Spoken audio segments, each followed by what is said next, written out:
Halo para investor, selamat datang kembali. Kalau akhir-akhir ini Anda sering banget ngecek portofolio sambil deg-degan, tenang, Anda nggak sendirian. Nah, dalam pembahasan kali ini, kita akan coba bedah sebuah peta lama. Sebuah peta historis yang mungkin banget bisa jadi kompas kita buat navigasi pasar yang rasanya lagi nggak karuan ini. Langsung aja kita mulai ya. Pernah nggak sih ngerasa pasar sekarang tuh kayak lagi jalan di atas es yang tipis banget? Ya kan? Inflasi nggak turun-turun, geopolitik makin panas, kepercayaan sama mata uang utama juga mulai goyah. Rasanya tuh kayak ada sesuatu yang besar bakal terjadi. Pertanyaannya, apa itu? Nah, buat jawab pertanyaan itu, kita bakal pakai alat yang mungkin kedengarannya kuno banget, tapi relevansinya hari ini, wah, luar biasa. Kita bakal kenalan sama yang namanya Banner Cycle. Coba bayangin deh, tahun 1875, jauh banget ya, ada seorang petani gandum namanya Samuel Banner. Hidupnya kan bergantung banget sama siklus panen dan harga. Ternyata dia nemuin pola yang mirip di ekonomi. Terus dia bagi jadi 3 fase, ada panic years atau tahun-tahun panik, good times alias masa-masa jaya, dan hard times. Nah ini nih masa sulit yang menurut dia justru waktu terbaik buat borong aset. Dan yang bikin merinding, akurasi siklus ini tuh gila banget.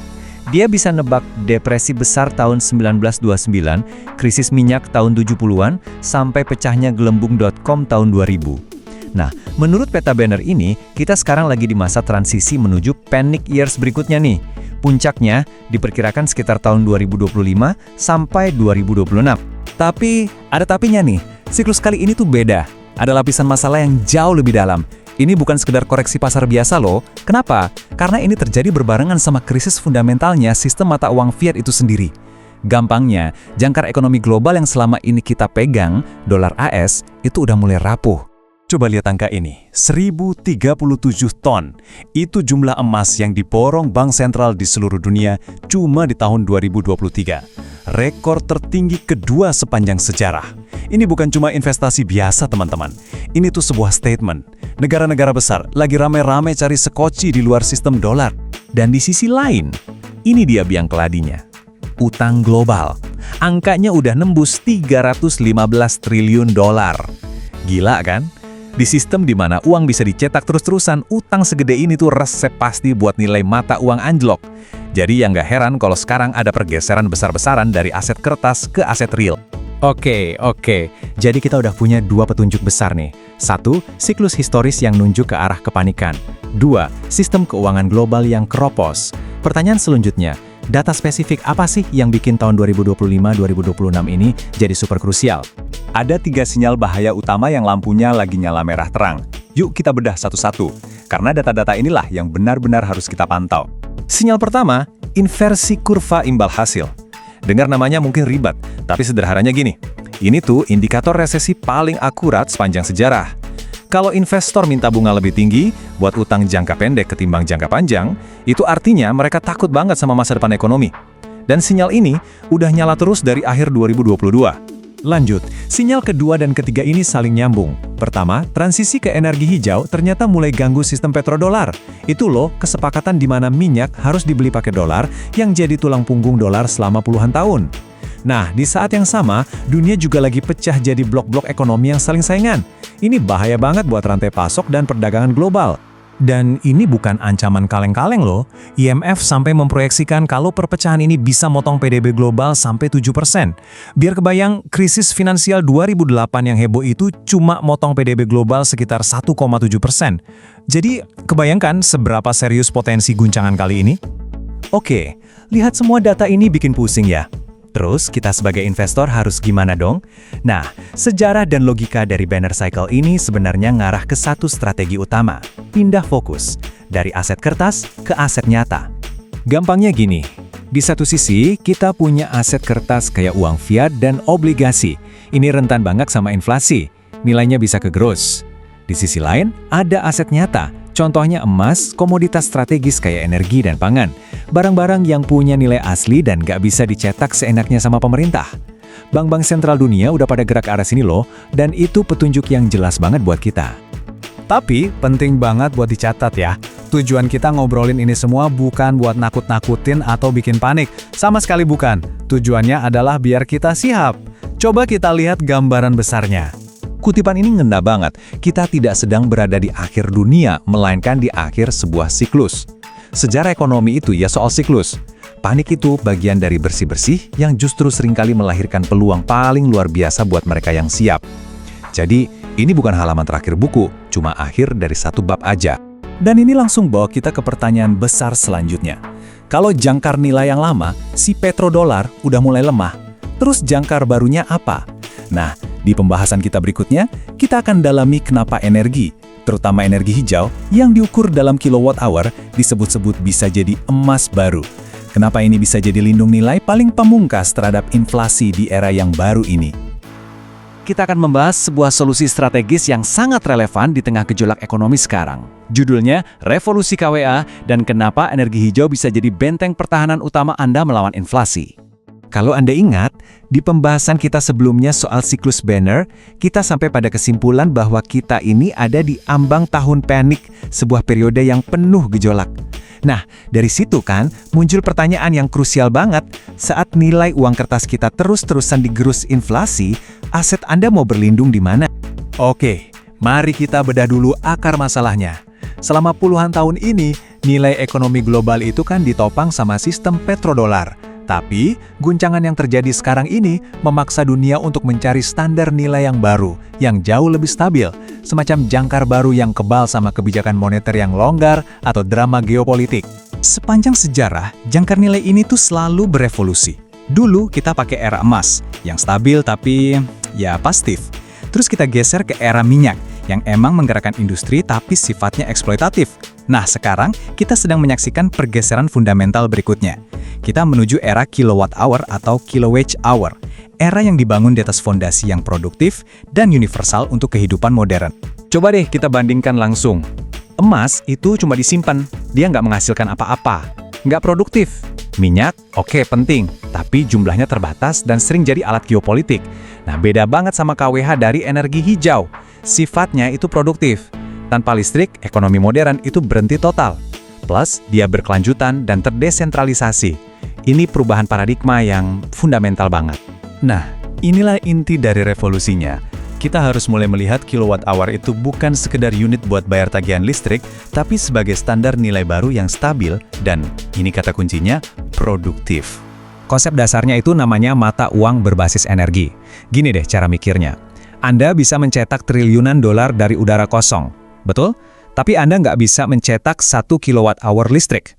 Anda harus membangun infrastrukturnya. Nah, inilah yang membeli energi nilai intrinsik yang jauh lebih kokoh dibandingkan uang kertas. Dan ini membawa kita ke kesimpulan yang paling penting.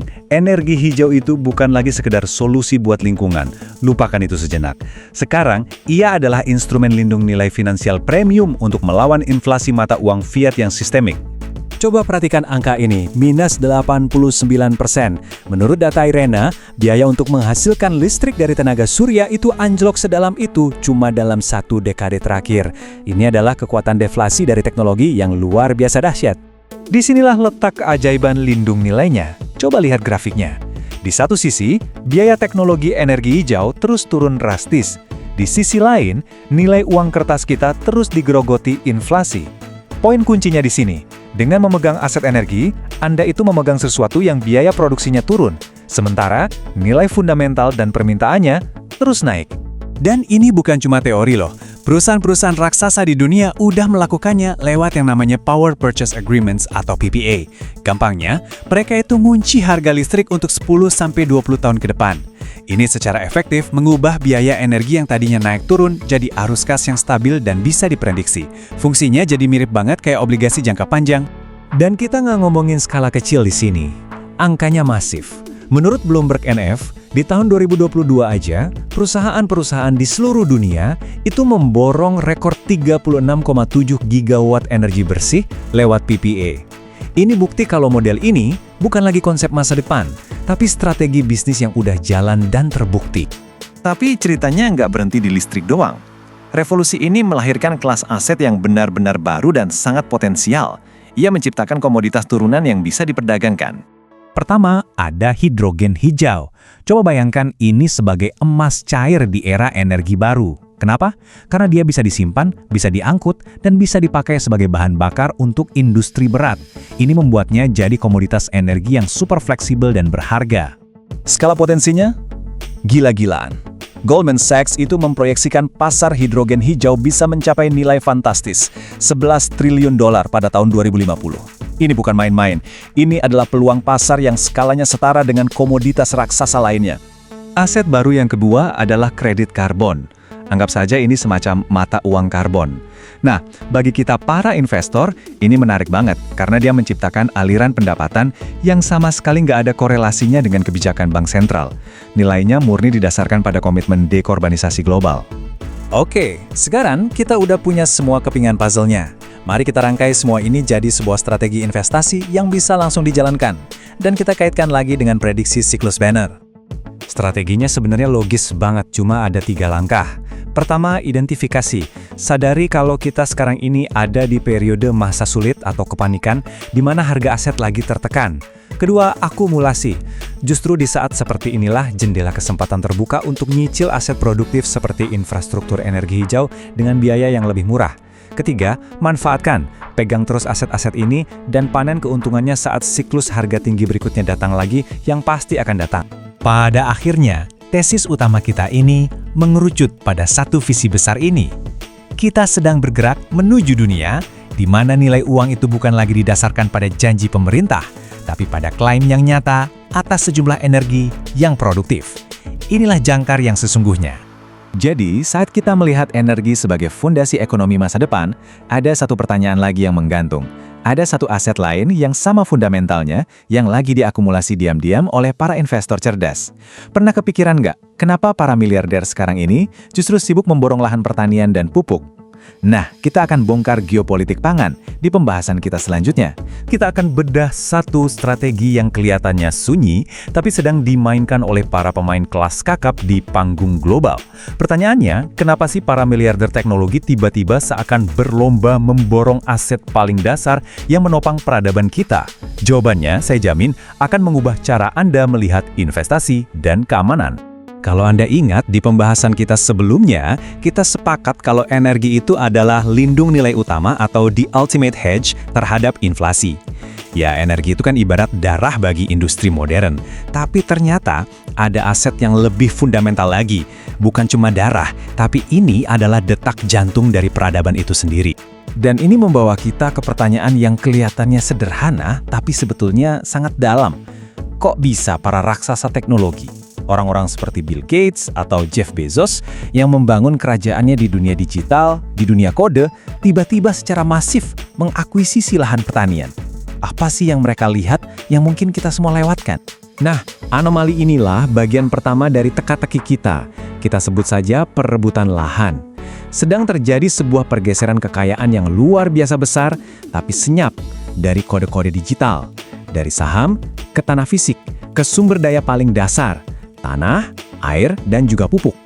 Ini bukan diversifikasi portofolio biasa ya, ini adalah sebuah manuver strategis. Dan coba deh kita lihat skalanya. Kita nggak lagi ngomongin beli beberapa petak tanah. Menurut The Land Report 2024, seorang Bill Gates saja sekarang punya sekitar 275.000 hektar lahan pertanian. Biar ada gambaran, itu luasnya lebih dari 3 kali lipat Jakarta. Ini akuisisi berskala industri. Jadi, apa motif utamanya? Sebenarnya logikanya sederhana, ini soal lindung nilai yang paling fundamental. Gini deh, aset fiat dan digital, kayak uang kertas atau saham, itu kan bisa dicetak tanpa batas. Akibatnya, nilainya rentan banget sama yang namanya inflasi. Sebaliknya, tanah yang produktif itu jumlahnya terbatas, mutlak. Anda nggak bisa kan cetak tanah baru? Nilai intrinsiknya akan selalu ada, bahkan cenderung naik justru saat nilai mata uang kertas turun. Tapi, tunggu dulu, ternyata punya tanah doang itu baru setengah dari ceritanya. Para investor strategis ini tahu betul bahwa kekuatan sesungguhnya itu bukan cuma di tanahnya, tapi pada sesuatu yang membuat tanah itu produktif. Dan disinilah kita masuk ke babak selanjutnya. Kekuatan geopolitik yang tersembunyi, yaitu pupuk. Kutipan ini benar-benar merangkum semuanya. Anda punya ribuan hektar tanah pun percuma kalau tanahnya nggak subur. Punya mobil Ferrari tapi nggak ada bensinnya, kan nggak jalan. Nah, nutrisi tanah inilah bensinnya, yang sebagian besar datangnya dari pupuk. Ini komponen strategis yang sering banget kita lupakan. Jadi, poin paling krusialnya ada di sini. Coba lihat angka ini. Pupuk itu bertanggung jawab atas 40-60% dari seluruh produktivitas pertanian di dunia. Artinya apa? Hampir setengah dari makanan yang ada di piring kita semua itu ada berkat pupuk. Tanpa pupuk, kapasitas kita untuk memberi makan populasi dunia bisa langsung runtuh. Jadi, siapapun yang mengontrol pupuk, secara efektif dia memegang kendali atas pasokan pangan dunia. Oke, dunia modern itu bergantung pada 3 elemen kunci pupuk, nitrogen, fosfat, dan kalium, atau yang biasa disebut potash. Nah, masalahnya, masing-masing elemen ini punya rantai pasok globalnya sendiri-sendiri, dan disinilah letak titik lemahnya, letak kerentanan geopolitik yang sangat besar. Kita ambil satu contoh saja ya, kalium. Rusia dan Belarusia kalau digabung, mereka itu mengontrol hampir 40% dari total ekspor kalium global. Jadi kebayangkan, begitu ada konflik di wilayah itu, seluruh dunia langsung kena dampaknya. Harga pangan di mana-mana naik. Ini yang namanya choke point, titik kritis yang sangat nyata dalam sistem pangan kita. Nah, ini semua memunculkan satu pertanyaan yang sangat krusial. Kenapa sekarang? Kenapa pergerakan masif ini terjadinya di dekade ini? Jawabannya mungkin bukan ada di berita utama yang kita baca setiap hari, tapi dalam sebuah model siklus ekonomi historis yang dikenal sebagai siklus Banner. Jadi, siklus Banner ini apa sih? Sederhananya, anggap saja ini semacam peta lama yang memetakan periode pasang surutnya ekonomi. Tentu, ini bukan bola kristal ya, bukan ramalan yang 100% pasti. Tapi model ini sering dipakai oleh para smart money untuk memandu timing investasi mereka, terutama kapan waktu yang tepat untuk mengumpulkan aset-aset fisik.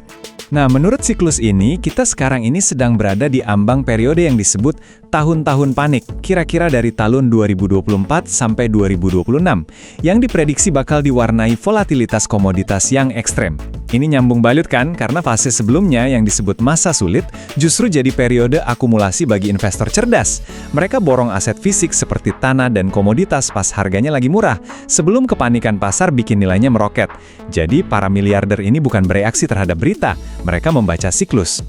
Oke, setelah kita lihat tren globalnya, sekarang yang terpenting, apa artinya ini semua bagi kita di Indonesia? Tren global ini bukan lagi sekedar berita dari luar negeri loh. Ini adalah sinyal, sebuah peringatan, dan ini sudah menjadi sebuah keharusan bagi strategi nasional kita. Ini adalah soal kedaulatan kita. Jadi, langkah konkretnya apa? Setidaknya ada 3 pilar strategis yang harus kita pegang. Pertama, hilirisasi. Artinya, kita harus proses bahan baku pupuk di dalam negeri, jangan cuma jual mentahannya.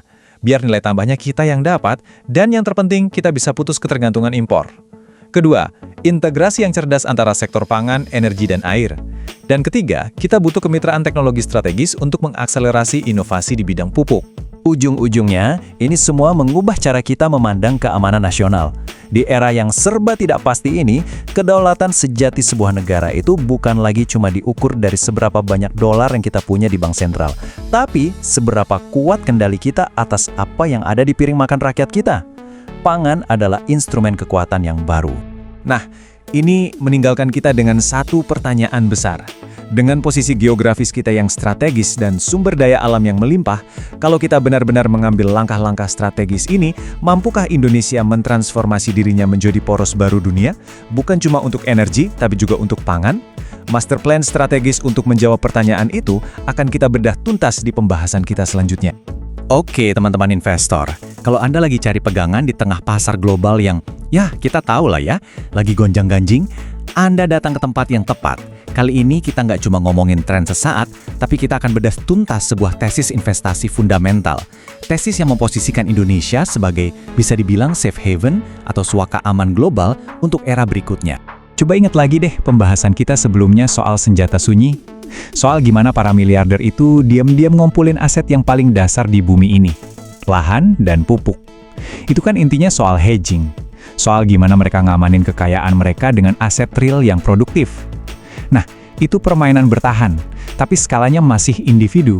Sekarang, gimana kalau kita naikkan levelnya? Bayangin strategi hedging yang persis sama, tapi yang ngejalanin itu satu negara.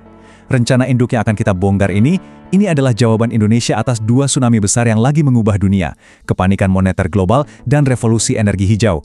Dan justru disitulah celah polong investasinya. Oke, pilar pertamanya, dan ini fondasi dari semuanya, membangun sebuah parit pertahanan energi. Anda yang di dunia investasi pasti paham istilah moat atau parit pertahanan. Nah, ini konsep yang sama, tapi buat negara. Tujuannya, biar ekonomi kita nggak goyang setiap kali harga minyak dunia naik turun seenaknya. Terus, bahan baku paritnya dari mana? Lihat angka di layar ini. Ini bukan sekadar data statistik, ini anomali geopolitik. 40%. 40% dari seluruh cadangan panas bumi di planet ini ada di bawah tanah Indonesia. Di zaman transisi energi kayak sekarang, ini tuh sama berharganya kayak punya cadangan minyak raksasa 100 tahun lalu. Luar biasa. Dan itu baru dari panas buminya aja loh. Kalau kita hitung semua potensi energi terbarukan kita, angkanya menurut Irena bisa sampai 3.600 gigawatt. Biar kebayang ya, 3.600 gigawatt itu hampir sama dengan total kapasitas listrik seluruh negara Uni Eropa digabungin. Jadi ini bukan lagi cuma potensi, ini adalah amunisi untuk kemandirian ekonomi total. Tapi kan, potensi sebesar apapun kalau cuma di atas kertas, ya percuma kan? Nah, disinilah proyek super grid ini jadi sangat penting buat kita para investor.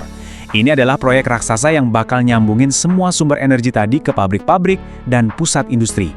Ini pada dasarnya adalah peta harta karun investasi infrastruktur, transmisi, dan teknologi jaringan untuk dekade ke depan. Lanjut ke pilar kedua, dan di bagian inilah tesisnya jadi makin kokoh. Gini, punya parit pertahanan energi yang kuat itu bagus, tapi kalau kita masih impor pangan, ya sama aja bohong. Kedaulatan sejati itu butuh mesin kembar yang jalan bareng, energi dan pangan. Keduanya harus aman dan terintegrasi. Dan ini cetak birunya, 3 langkah simple tapi powerful. Pertama, kita amankan bahan bakunya dari dalam negeri. Ini soal manajemen risiko rantai pasok. Kedua, produksinya pakai energi bersih. Nah, ini jawaban buat para investor ESG. Dan ketiga, pakai teknologi pertanian presisi, biar hasilnya maksimal. Jadi ini bukan sekedar bikin pabrik pupuk, ini membangun ekosistem industri yang anti rapuh dari hulu sampai hilir. Oke, kita udah bahas aset fisiknya ya, energi dan pangan. Sekarang siap-siap kita masuk ke bagian yang paling disruptif dari semua rencana ini. Jangkar finansialnya. Ini ide yang cukup radikal, yang dirancang khusus untuk zaman di mana kepercayaan orang sama mata uang kertas atau fiat itu mulai luntur. Coba lihat perbandingannya. Di sisi kiri, itu cadangan devisa tradisional, bergantung sama dolar AS atau emas. Sangat rentan sama kebijakan bank sentral negara lain, dan juga drama geopolitik. Ingat ya, nilai mata uang fiat itu kan cuma berdasarkan kepercayaan. Begitu kepercayaannya goyah, nilainya ikut ambruk. Nah, di sisi kanan, ini ide barunya, cadangan devisa yang di-backup sama aset produktif beneran. Setiap unitnya itu mewakili kilowatt jam listrik dan kredit karbon yang nyata. Nilainya bukan dari spekulasi, tapi dari kegunaan intrinsiknya. Tesisnya kedengeran solid ya, pilar-pilarnya kuat. Tapi sebagai investor, pertanyaan emasnya kan selalu timing. Kenapa sekarang? Kenapa justru di masa-masa sulit kayak gini malah jadi jendela peluang terbaik? Jawabannya ada di pemahaman tentang siklus pasar. Pakai model siklus Banner misalnya, kita ini lagi ada di fase global masa sulit. Modal lagi mahal, ekonomi melambat. Nah, buat proyek jangka panjang, kondisi kayak gini itu justru anugerah. Kenapa? Karena biaya teknologi hijau, biaya konstruksi, semuanya lagi ada di pasar pembeli. Jadi aksinya jelas, bangun dan beli infrastruktur masa depan itu sekarang pas lagi diskon. Supaya kita udah siap pas siklus komoditas berbalik arah dan semua orang baru pada rebutan masuk. Jadi inilah gambaran besarnya. Kita itu perlu mendefinisikan ulang apa artinya safe haven di abad ke-21. Ini bukan lagi soal negara yang punya tumpukan emas paling banyak atau mata uang yang paling kuat. Safe haven masa depan adalah lokasi yang berdaulat secara energi, berdaulat secara pangan, dan punya stabilitas nilai yang didukung aset real. Tesis ini intinya adalah tentang bagaimana Indonesia membangun dirinya untuk jadi definisi itu. Dan kutipan ini menurut saya merangkum filosofi di baliknya dengan, ya, sempurna. Emas memang berkilau, minyak memang kasih kekuatan geopolitik untuk sementara. Tapi aset yang benar-benar akan menentukan siapa pemenangnya di dekade-dekade mendatang adalah energi hijau dan pangan. Titik. Oke, tesis besarnya sudah kita bedah. Potensinya ada, rencananya jelas. Tapi ini kan baru strateginya. Pertanyaan selanjutnya, gimana cara kita sebagai investor bisa ikut berpartisipasi? Nah, di pembahasan berikutnya, kita akan masuk lebih dalam ke ringkasan eksekutifnya. Kita akan bongkar playbook strategi poros hijau Indonesia, dan kita akan lihat sektor mana, bahkan perusahaan mana, yang berpotensi jadi motor penggeraknya. Oke, selamat datang di pembahasan strategis kita. Kali ini kita akan bedah sesuatu yang krusial banget. Strategi poros hijau Indonesia. Kenapa ini penting? Karena di tengah senjakala sistem keuangan global yang kita kenal, muncul sebuah peluang investasi yang, ya, sangat fundamental. Dan biar kita luruskan dari awal ya, analisis ini kita susun khusus untuk Anda, para investor. Jadi kita nggak akan ngomongin idealisme kosong.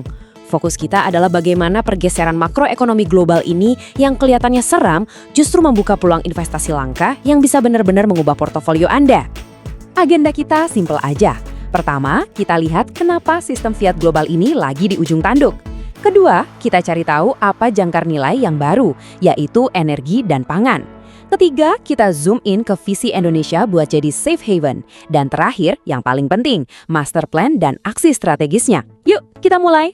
Oke, kita masuk ke bagian pertama, senjakala sistem fiat global. Kenapa kita harus mulai dari sini? Gini, untuk tahu di mana letak peluang profit, kita harus paham dulu di mana letak risikonya. Kita harus tahu kenapa sistem lama yang selama ini jadi sandaran aset kita, kok sekarang mulai goyang? Nah, ngomongin soal waktu, ada satu model menarik namanya siklus Banner. Model ini memprediksi periode 2024 sampai 2026 sebagai panic years alias tahun-tahun kepanikan. Kedengerannya ngeri ya? Buat kebanyakan orang, ini memang masa-masa menakutkan. Tapi buat investor yang cerdas, periode volatilitas puncak kayak gini justru adalah sell besar-besaran. Ini saatnya aset-aset berkualitas bisa kita dapatkan dengan harga diskon. Kuncinya kita harus tahu di mana mencarinya. Coba kita lihat perbandingannya, ini jelas banget. Dulu kita punya sistem petrodolar. Anggap aja ini pilar super kokoh yang menopang ekonomi global. Nah sekarang, lihat sisi kanannya. Pilar itu bukan cuma retak, tapi udah mulai hancur. Kenapa? Simpelnya karena kepercayaan itu terkikis habis oleh utang global yang numpuk gila-gilaan dan pecahnya dunia jadi dua kubu, Barat versus BRICS. Akibatnya, duit di seluruh dunia sekarang lagi bingung cari rumah baru yang aman. Oke, kalau pilar yang lama udah ambruk, terus kita mau bangun portofolio di atas fondasi apa? Nah, jawabannya ada di bagian kedua ini. Ini adalah pergeseran paradigma. Kita pindah dari aset berbasis kertas yang bisa dicetak sesuka hati ke aset yang nyata, yang produktif. Apa itu? Energi dan pangan. Tabel ini merangkum evolusinya dengan sangat baik. Coba lihat. Dulu kita bicara soal emas atau minyak, sifatnya statis. Sekarang kita ngomongin standar nilai yang baru, kilowatt hour atau kilo-WH dari energi hijau. Kenapa? Coba pikirin deh, Anda nggak bisa mencetak kilo-WH. 1 kilo-WH dari geothermal di Indonesia punya nilai produktif yang persis sama dengan 1 kilo-WH dari turbin angin di Jerman. Ini adalah unit dasar yang menggerakkan roda produksi. Inilah bahasa universal baru untuk nilai ekonomi. Nah, ini dia intinya. Coba kita resapi kutipan ini. Untuk sementara, lupakan dulu deh narasi soal lingkungan. Coba pakai topi Anda sebagai manajer investasi. Dari sudut pandang itu, energi hijau sekarang adalah instrumen hedging, lindung nilai yang paling rasional untuk melindungi modal Anda dari inflasi mata uang. Titik. Selain energi, jangkar yang kedua adalah pangan. Dan ini bukan lagi soal komoditas biasa, tapi udah jadi senjata sunyi, sebuah instrumen kekuasaan. Sebagai investor, prinsip kita kan satu, follow the money. Coba diperhatikan, para investor raksasa dan orang-orang terkaya di dunia lagi ngapain? Mereka diam-diam mengakumulasi lahan pertanian dan pabrik pupuk.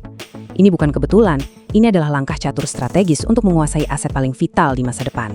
Dan angka ini, wow, ini yang bikin kita harus benar-benar melek.